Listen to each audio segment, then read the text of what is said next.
नमस्कार दोस्तों, स्वागत है आपका हमारे YouTube चैनल सक्सेस की 98 पे। अगर आप लोगों ने अभी तक इस चैनल को सब्सक्राइब नहीं किया हो और इसके बेल के आइकन को नहीं दबाया हो तो प्लीज ऐसा कर लें, ताकि जो यहाँ से नोटिफिकेशन आपके एग्जाम से रिलेटेड वीडियो पे जाते हैं वो आपको सबसे पहले मिल सके।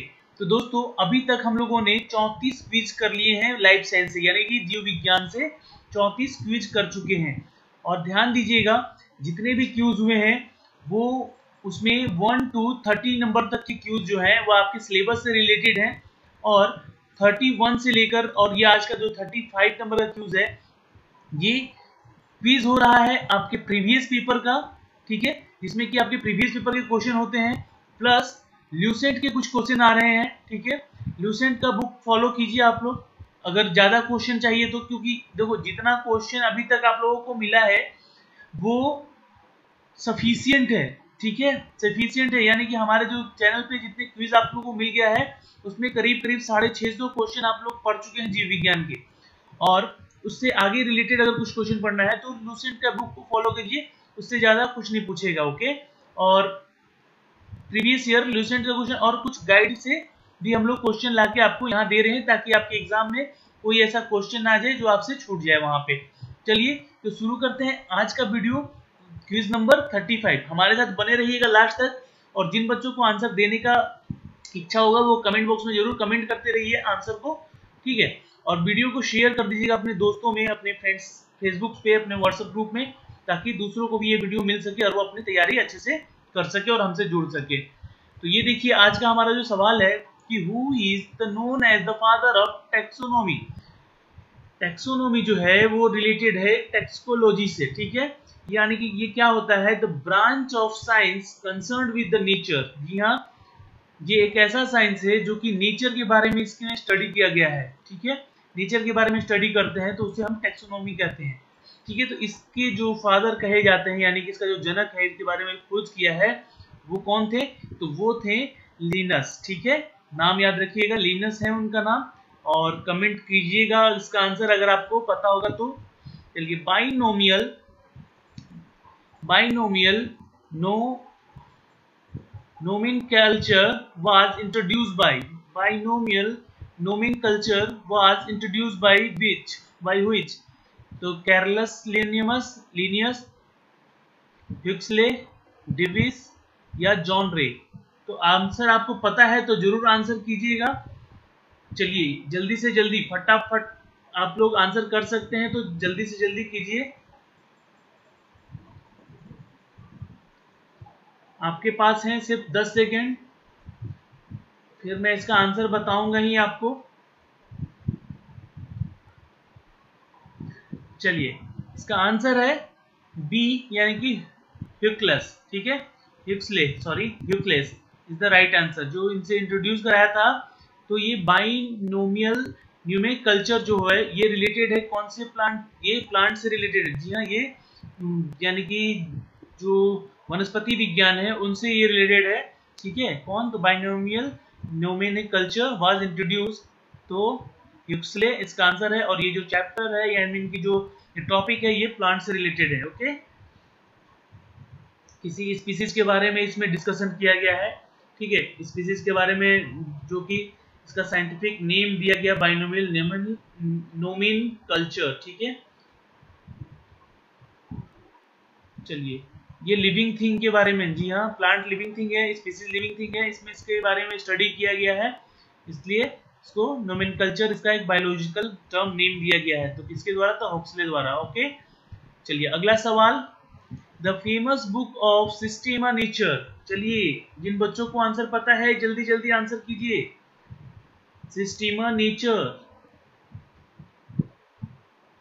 प्रकृति द्वारा लिखी गई है, ये पुस्तक किसके द्वारा लिखी गई है, मशहूर पुस्तक सिस्टेमा प्रकृति द्वारा लिखी गई है। सिस्टेमा को प्रकृति कर दिया यहाँ ट्रांसलेट, ओके। सिस्टेमा नेचर जो है ये पुस्तक है वो किसके द्वारा लिखी गई है, तो इसका आंसर है सी, यानी कि लाइनस द्वारा, ठीक है, लाइनस द्वारा ये बुक लिखी गई है, आंसर है सी। बुक का नेम नोट कर लीजिएगा, इंपॉर्टेंट क्वेश्चन है, ये क्वेश्चन पूछ सकता है एग्जाम में, ओके। चलिए नेक्स्ट, फूलों के पौधों को समूहबद्ध किया जाता है कौन से विज्ञान में? चलिए बताइए, आंसर बताइए जल्दी से, इसका आंसर जल्दी। ओह शिट,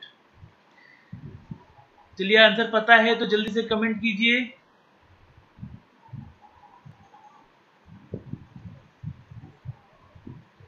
दस सेकेंड का टाइम दिया मैंने बच्चों आपको, 10 सेकेंड के अंदर कमेंट कर दिए, 10 सेकेंड के अंदर, ठीक है।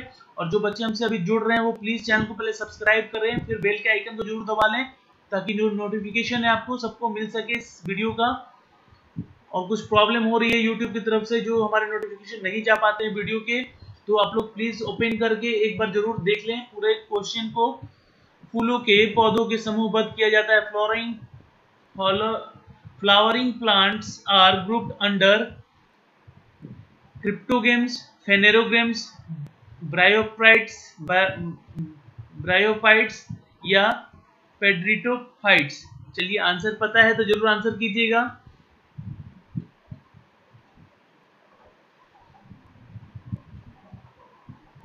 एक नाम सुना है आपने, स्पर्मेटा, ठीक है। स्पर्मेटा के बारे में अगर आप लोगों ने, मैंने पढ़ाया था स्पर्मेटोफाइट, ठीक है। इसके बारे में मैंने, जब वनस्पति विज्ञान का चैप्टर चल रहा था तो उसमें मैंने इसके बारे में एक क्वेश्चन दिया था। स्पेरोमेटाफेटा इज नोन एज द फेनेरोगेम्स। जी हाँ, ये कहलाता है फेनेरोग्राम्स, ठीक है। तो ये जो पौधों के, फूलों के पौधों के जो ग्रुपिंग के बारे में हम लोग पढ़ते हैं वो किसके अंदर आता है? तो फेनेरोग्राम्स, ठीक है। और ये इसको याद रखिए, नोट कीजिएगा, स्पेरमेटोफाइटस भी कहते हैं, स्पेरमेटसफाइटस, ठीक है, नोट कीजिएगा इसको। अगला सवाल, non flowering plant are group in, गैर फूल वाले पौधे को समूहबद्ध किया जाता है किसमें? तो देखिए आंसर है ए, क्रिप्टोगैम्स, ठीक है। बाकी इन सबको भी इसमें जो फूलों का समूह है इसमें तो किया ही जाता है, इसमें भी होता है और इसमें भी होता है, ठीक है। ये ब्रायोफाइट्स और पेट्रिडोफाइट्स, ठीक है, इस दोनों में होता है। और ये फेनेरोगैम्स में भी होता है, इसका तो फूलों के बारे में अध्ययन, ठीक है। पर इसमें ग्रुप ऑफ जो फ्लावरिंग होता है उसके बारे में डिस्कशन होता है, और एक क्रिप्टोगैम्स जो होता है इसमें फूलों के बारे में, पौधा के बारे में नहीं होता है। ओके, चलिए, हाइड्रोफाइट्स आर नोन एज, क्या होते हैं हाइड्रोफाइट्स? चलिए इसका आंसर तो आप लोग से बनता है, जल्दी से जल्दी इसका अगर आंसर कर सकते हैं तो जल्दी से आंसर कीजिए।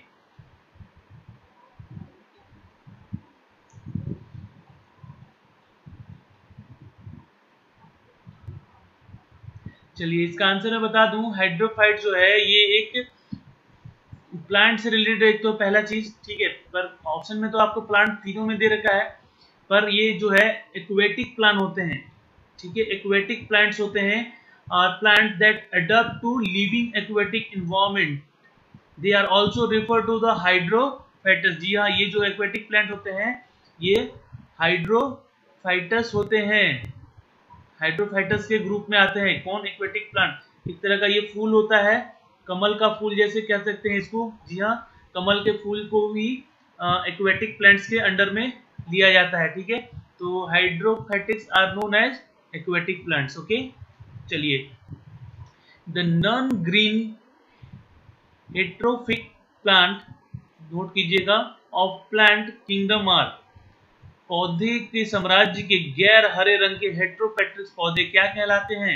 ये भी क्वेश्चन मैंने आपको कराया है आपके वनस्पति विज्ञान वाले चैप्टर में, जो कि आपके वीडियो नंबर तो मैं नहीं बता सकता, आपको वीडियो देखना होगा जाके प्लेलिस्ट में 1 to 30 नंबर के बीच में कहीं एक जो पौधों के बारे में ज्यादा डिस्कशन किया हुआ है उसमें ये क्वेश्चन मिलेगा आपको। The non green heterotrophic plants are plant kingdom are algae, यानी कि शैवाल होते हैं जो हरे रंग के, हेट्रोट्रैफिक होते हैं, ठीक है। पौधे जो होते हैं उनका जो ग्रुप होता है, ग्रुप ऑफ जो प्लांट होता है ग्रीन कलर के जो, उनको कहते हैं शैवाल। जी हाँ, जो कि हेट्रोटेरिफिक के अंडर में आते हैं, इसकी स्टडी होती है शैवालों की, ठीक है। Plant which bear naked seed are grouped under, पौधे जो नग्न बीज धारण करते हैं उन्हें, वे किसके अंडर में आते हैं? ठीक है, किसके अंडर में आते हैं? तो आंसर है बी, यानी कि जिम्नोस्पर्म, ठीक है। तो जिम्नोस्पर्म क्या है आपको पता है?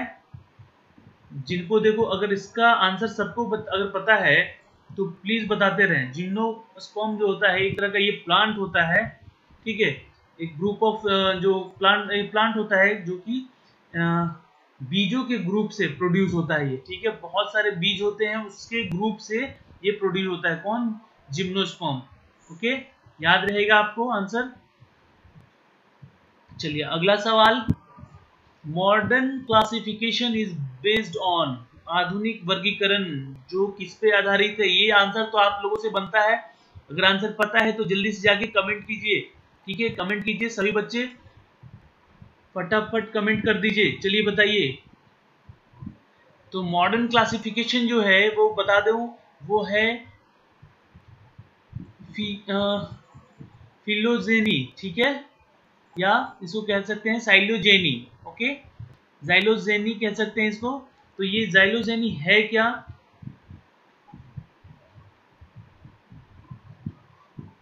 ये भी एक तरह का है, क्या है ये? एक तरह का है प्लांट। जी हाँ, ये प्लांट होते हैं जो कि इसका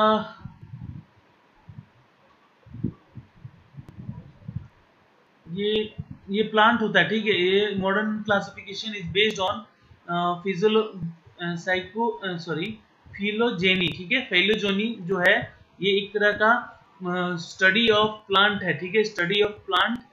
और कैसे प्लांट के बारे में? तो ये स्पीसीज, प्लांट के स्पीसीज जो होते हैं उनके ग्रुप ऑफ स्टडी के बारे में बोला गया है फिलोजेनी को, ठीक है, फाइलोजेनी को, सॉरी फाइलोजेनी को, मैं उच्चारण सही नहीं कर पा रहा हूँ इसका।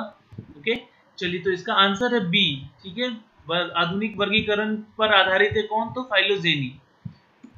The first step in taxonomy, taxonomy से रिलेटेड क्वेश्चन, जो पहला क्वेश्चन था, तो आंसर है इसका उसकी पहचान। The first step of taxonomy वो क्या है? तो उसकी पहचान ही, उसका आइडेंटिफिकेशन ही उसका फर्स्ट स्टेप है। The term phylum was given by Cuvier, थियोफ्रास्ट या हैकेल या लिनस? किसने दिया है? द टर्म जो फाइलम है इसका टर्म ये किसने दिया है? कौन से साइंटिस्ट ने दिया है? चलिए आंसर पता है तो जल्दी से कमेंट कर सकते हैं। और मैं बता दूं, जो बच्चे अभी तक हमारे चैनल को सब्सक्राइब नहीं किए हैं वो प्लीज सब्सक्राइब कर ले पहले तो, और बेल के आइकन को भी दबा ले ताकि नोटिफिकेशन उन तक पहुंच सके। जी हाँ, लाइफ साइंस का क्विज चल रहा है और ये क्विज नंबर है 35, और अभी तक टोटल 34 जो क्विज हो गए हैं उसको जाके आप क्विज में देख सकते हैं, वीडियो में देख सकते हैं। Okay, the term phylum is was given by Cuvier, ठीक है, नाम याद रखिएगा, क्यूवियर द्वारा इसको खोज किया गया था इस शब्द का, फाइलम का। Okay, species is the group of organism which, प्रजाति जीवों का एक समूह है जो कहलाता है स्वतंत्र रूप से इंटरब्रीड। ओके, इंटरब्रीड फ्रीली, यानी कि स्वतंत्र रूप से इंटरब्रीड। अब इंटरब्रीड होता क्या है तो ये जान ले थोड़ा हम।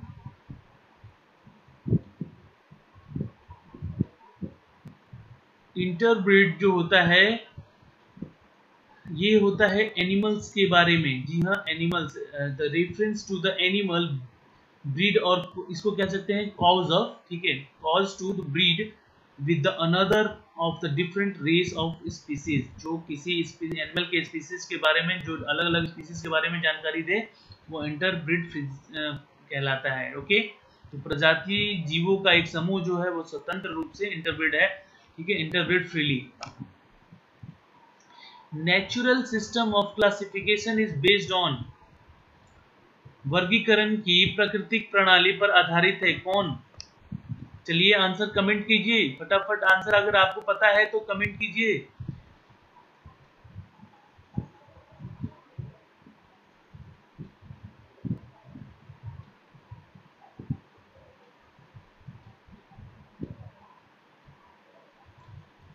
नेचुरल सिस्टम जो होता है वो बता दूं, ये प्लांट के बारे में इसमें क्लासिफिकेशन किया गया है इसलिए, और प्लांट से जो रिलेटेड है वो है फिनोजेनी और मोरोफोलॉजी, ठीक है, मोरोफोलॉजी और फिलोजेनी, ये दोनों ही इससे रिलेटेड है। नेचुरल सिस्टम ऑफ क्लासिफिकेशन से वर्गीकरण जो किया गया है प्रणाली प्रकृति का वो किया गया है, यानी कि प्लांट और मोरोफोलॉजी, ठीक है, मोरोफोलॉजी से और फिनोलॉजी से।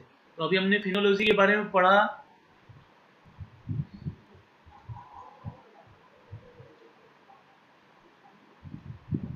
अभी हमने फिलोजेनी के बारे में पढ़ा, वो प्लांट से रिलेटेड था। और जो मोरोफोलॉजी है वो है study of particular things, particular shape structure, उसके बारे में जो पौधों का शेप होता है, स्ट्रक्चर होता है किसी भी एक लिविंग थिंग का, ठीक है, तो उसके बारे में। यानी कि आंसर दोनों होगा यहाँ पे, natural system of classification based on phylogeny और मॉर्फोलॉजी। ओके, याद रहेगा आपको। चलिए अगला सवाल, 5 kingdom classification was proposed by, Panchatantra वर्गीकरण किसके द्वारा प्रपोज किया गया था, यानी कि बताया गया था, प्रस्तावित किया गया था? तो है आंसर वाइट टेकर, ठीक है, वाइट टेकर द्वारा ही। और इन्होंने एक बुक भी लिखी थी इस क्लासिफिकेशन, 5 किंगडम क्लासिफिकेशन के ऊपर। ओके, चलिए अगला सवाल है, study of effect of light on various biological life process, तो वो होता है फोटोमेट्री। जी हाँ, विभिन्न जैविक जीवन की प्रक्रिया पर प्रकाश के प्रभाव का अध्ययन जो होता है वो होता है फोटोमेट्री। आंसर नोट कीजिएगा, इंपॉर्टेंट है। और बच्चों, आज का क्विज हमारा इतना ही था। हमारे साथ बने रहने के लिए आपका बहुत बहुत धन्यवाद। सक्सेस की 98 को आप जरूर सब्सक्राइब कर लें, शेयर करें वीडियो को और सब्सक्राइब करें हमारे चैनल को अगर अभी तक नहीं किया हो तो। जुड़िए हमसे, यहाँ पे अभी तक लाइफ साइंस का क्विज चल रहा है आपके साथ। फिजिक्स का भी जो हमारा क्विज है वो शाम को अरविंद सर के द्वारा लिया जाता है।